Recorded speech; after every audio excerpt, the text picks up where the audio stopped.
Hi ladies, my name is Marin and I want to welcome you back to Thankful Thriftiness.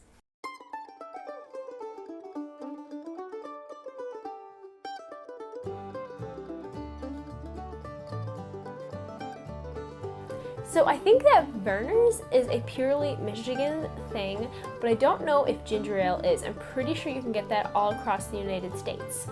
Either way, I'm a huge fan of Verner's. It's delicious. It's basically ginger ale, and I think it's based in Detroit, Michigan. I'll have to do a fact check on that. But it's delicious. It is a very refreshing drink. It's something that a lot of people recommend when you have an upset stomach because ginger apparently is known to calm stomach aches as well.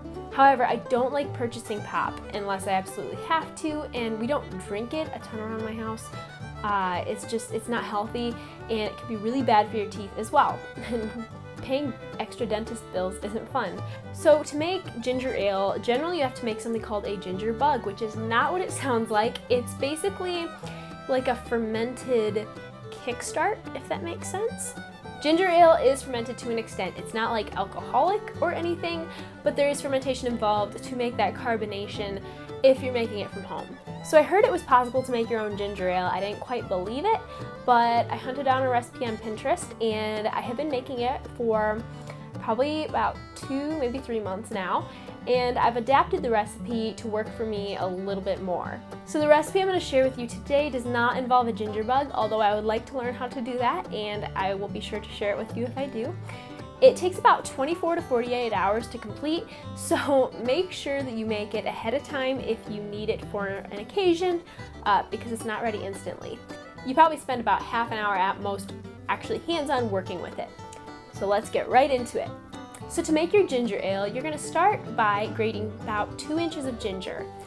There's no exact measurements, it really depends upon what you like. My guess is it comes out to about 1.5 tablespoons to 2 tablespoons for me, probably more.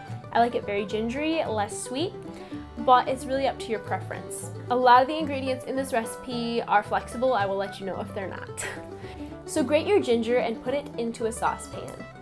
Then add anywhere from 1/2 cup to a cup of sugar. I personally like 1/2 cup of sugar. It's less sugar. I don't mind that it's not that sweet. 3/4 cup is a pretty good spot, but if you want it more sweet and for more of a special occasion, then a cup would work just fine. To that mixture, add between 1/2 cup and 3/4 cup of water. So if you're adding 1/2 cup of sugar, add 1/2 cup of water. If you're adding a cup of sugar, add around 3/4 cup of water. I don't think that has to be exact, but that's just what I do. Whisk together your ginger, water, and sugar, and then place on low heat. Heat up the mixture gently, whisking continuously until the sugar dissolves. Then cover your saucepan, remove from the heat, and let sit for an hour. The way you can think of this is it's just making like a ginger tea, and it's cooling it down slowly to really infuse those wonderful ginger flavors into the water. So for the next step, I actually bought a container of ginger ale when it was on sale, I think for $1. I used it and washed up the container, and I've used it multiple times since. It's really important to use an actual soda bottle, like a 2-liter. I think that's how much is in the normal ones. The reason being, you're going to need to be able to check it later on for pressure, and if you put it in glass, you do not want an explosion, okay? Trust me, that would be a disaster. Once your ginger tea is cooled, strain it and add it to your soda bottle. Then add 2 tablespoons of lemon juice and 1/8 teaspoon of yeast. I believe that the lemon juice and yeast are non-negotiable as far as how much you add. Definitely the yeast. Don't add more, don't add less, or else you could have a disaster on your hands. The yeast is a real catalyst to kickstart the fermentation, and I think actually it's what makes the bubbles as well. Then pour 7 cups of water into the soda bottle, screw the cap on tightly, and gently shake. After 24 hours, gently squeeze the top of your ginger ale bottle to see how much pressure is built up inside. If there's still give to it, let it sit for another 24 hours.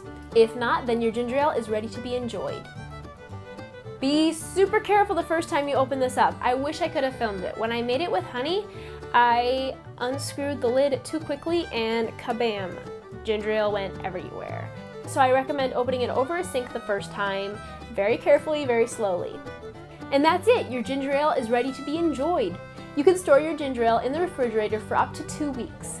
Every single day, you need to gently loosen the cap, not entirely, but just a little bit to release some of the pressure. This recipe is super delicious.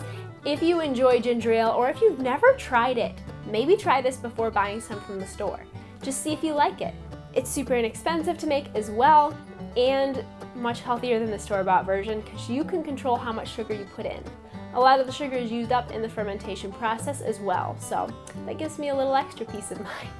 Let me know in the comments below a refreshing drink that you have been enjoying this summer. Thank you ladies so much for watching. If you enjoyed this video, please give it a thumbs up and subscribe to this channel. If you know anyone else who loves ginger ale, please share this video as well. Have a wonderful rest of your day, and I look forward to talking to you next week. Bye!